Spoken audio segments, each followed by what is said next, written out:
City boy, city boy. Ladies and gentlemen, it's your boy, Nate the Great, back with another video. And you know we gotta go ahead and do our 2025 Crown Jewel review, or something like it, man. What's become apparent to me, and just obvious to me and anybody who's watching, is that WWE at this point has become just a parody of what it used to be. This is no longer the WWE that we grew up with, any of us. It doesn't matter what era you grew up in. I don't care if it was the reality era, PG era, fucking ruthless aggression, golden era. It doesn't matter. It doesn't matter what era you grew up in, what era you started watching WWE, and this is not that. This is just completely off the walls, far and away from that, from the larger than life stories, from the big time characters, the larger than life characters. There's nothing anymore. These are now matches. That is what you get. You get athletic bouts, all right, or a performance of one, and it's all fucking a circus act. That's what wrestling is at this point, man. It's all just a big circus act. I mean, that's where it came from originally, and I get that. But pro wrestling had turned into something that was different, and it turned into something that was great. All thanks to Vince McMahon, of course. And we can see that everything that Triple H does in his current regime is just a rehash, a repeat, a retread, you know what I mean? A remake of some shit that Vince McMahon has already done. Now, Vince McMahon has done a lot of things. He had ran the business for upwards of 40 years. So, there's a lot of different things that, you can do with your television show over the course of 40 years. So some things may need to be rehashed. That is true. You know what I mean? A certain storyline, right? Like the basic storyline of a heel, of a babyface triumphing over the heel. That's always going to be something that you can run back to. But that's not just pro wrestling. The good guy should always win against the bad guy, at least in the movies, right? And at least in the other TV shows, the good guy might have to go through trials and tribulations and things, so that way the good guy can get stronger, right? That's what makes us connect with the good guy. But we don't have this anymore. The reason why John Cena was so loved back in the day, even if you didn't, even if you weren't one of those people that felt like John Cena was overpushed, I can agree to a certain extent, but you have to admit that John Cena lost a lot. That's the only way that he can become a 16, 17 time champion, right? The never seen 17. It's the only way. He had to lose 16 times, now 17. But he had to lose at least that many times in front of us on the biggest stages, right? On the biggest stages of them all. We had to see John Cena sitting, remember when The Rock came back and The Rock won against John Cena, and John Cena sitting up at the top of the ramp, and he's like, damn, I can't believe. That was a hard picture to look at as a child. You're like, damn, that's my hero right there, and he just lost against that old motherfucker, The Rock. Even though you like The Rock, you're like, oh, that old motherfucker. Like, he just beat my hero. What gives you any semblance of that feeling anymore? Cody Rhodes does not have it. When Cody Rhodes loses to a fucking a shot from a watch from a damn Rolex, probably not even that, or probably a fucking Fossil watch from damn Ross. He loses by that after he just took super stomps, fucking. He just hit Seth Rollins with a fucking super Cody cutter off the top rope. What the fuck? Never seen no shit like that. And Seth Rollins kicks out of the super. I can't even believe in you at this point, bruh. I can't even believe in a Cody Rhodes at this point. I can't believe in a John Cena or an AJ Styles. They go out there and they just bury a bunch of people's finishers. All right, it's cool. We're having our little finisher sesh. We're having our little finisher spam. It's nostalgia, this, that, and the other. But is that all this is? Is that genuinely all Triple H has? Rehashes and remakes of what Vince McMahon has already done. And fucking nostalgia. Once again, like that. Once again, just some shit that Vince has already done the AJ Styles and John Cena story. Triple H had nothing to add to that, so he was just like, fuck it, we'll just have him go out there. Have AJ Styles go out there and cut a promo saying, we don't need storylines. Just a couple of years ago, when Triple H took over, the whole thing was cinema. It's all about the cinema. And all this nonsense, all this garbage, it's all about the cinema. Where's that now? Now it's, we don't need storylines. Because he doesn't have shit anymore. It's only been 2 years. You know what I mean? It's not like he's been in charge of WWE for fucking years on end. It's only been 2 years. So the fact that he has absolutely nothing is actually concerning. It should be concerning to everyone, right? It should be concerning to everyone, but especially Triple H. That's who it should be most concerning to, because he should be in fear of losing his job at this point.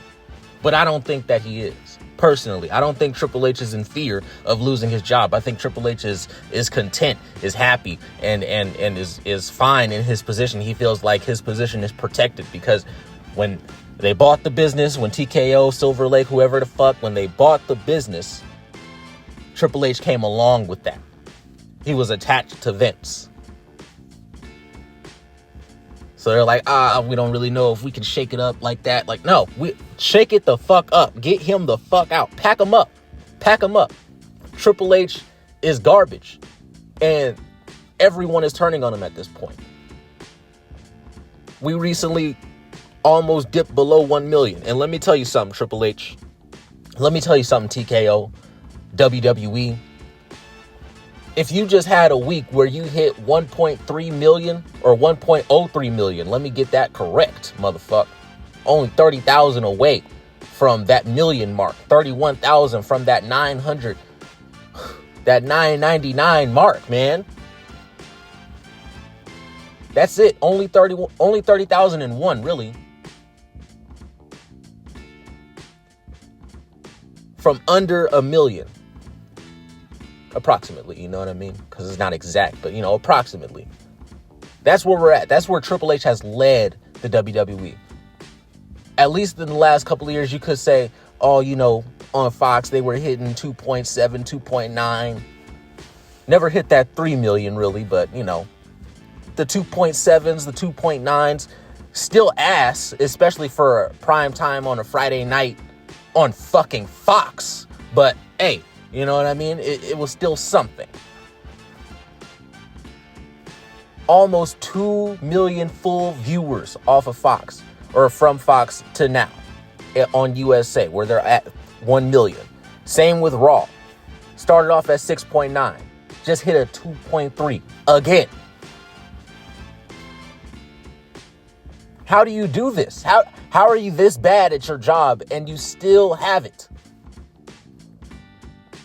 Nate the Great is a motherfucking maintenance man. Imagine me going into every unit and fucking shit up, and I still keep getting chances. Imagine that.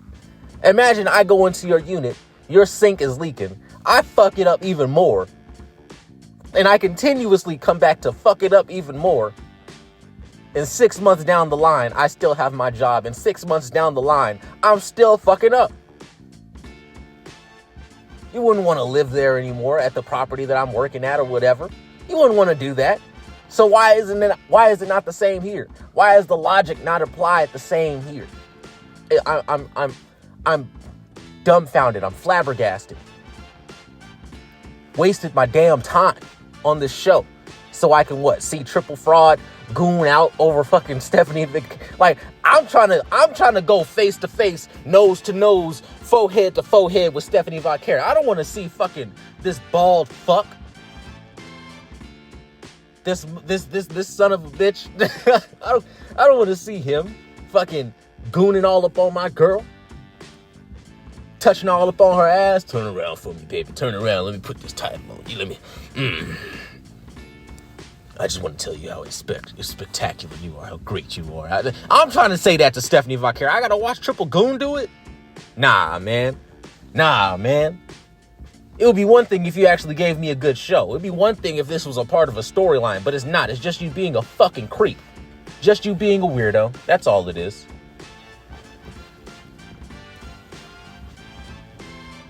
This shit has gotten to the point of absurdity. Absolute absurdity.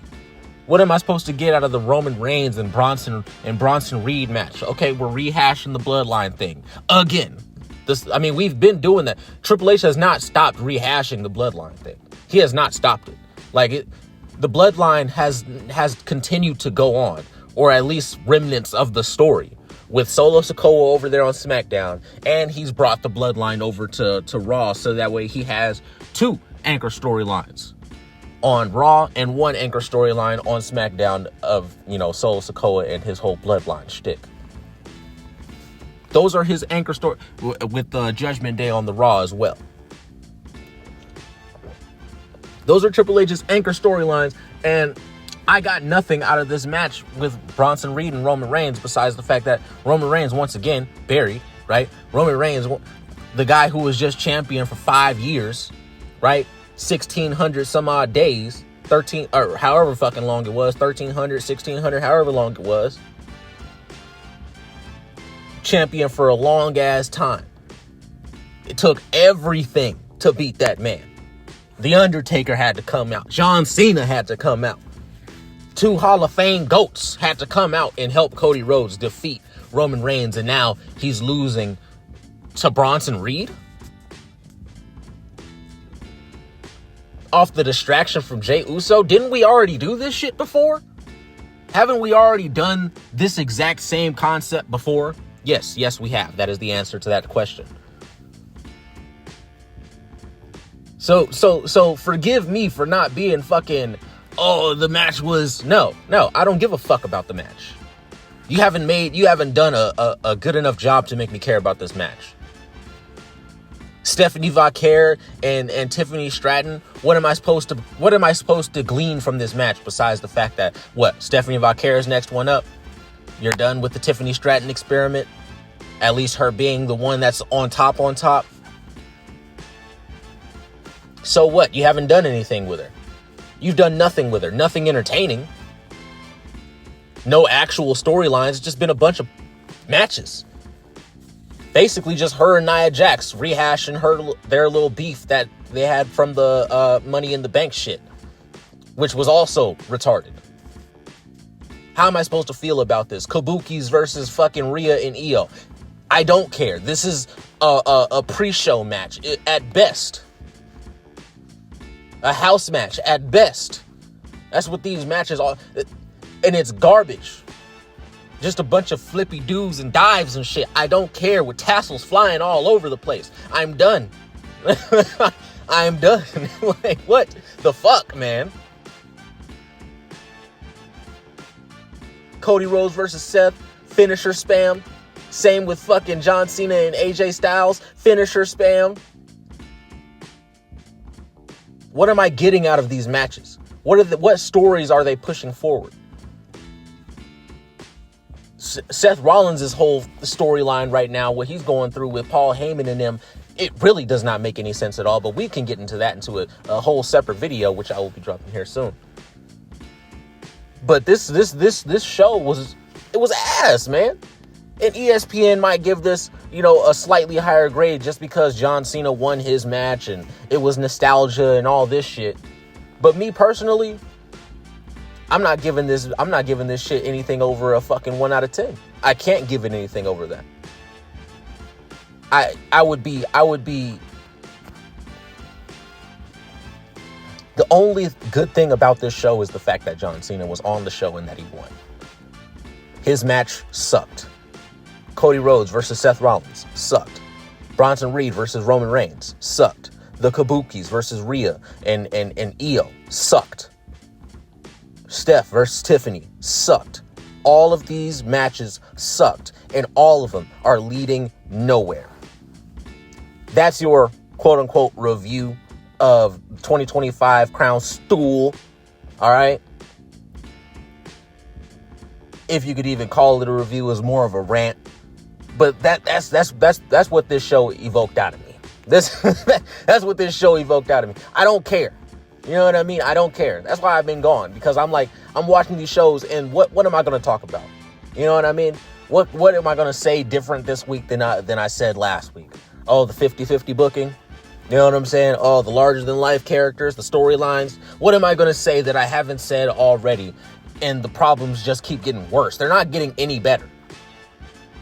This last Friday, everybody's trying to glaze it because we got different content on the show, but all the content was the exact same amount of ass as the content that we had been getting for the last 8 weeks.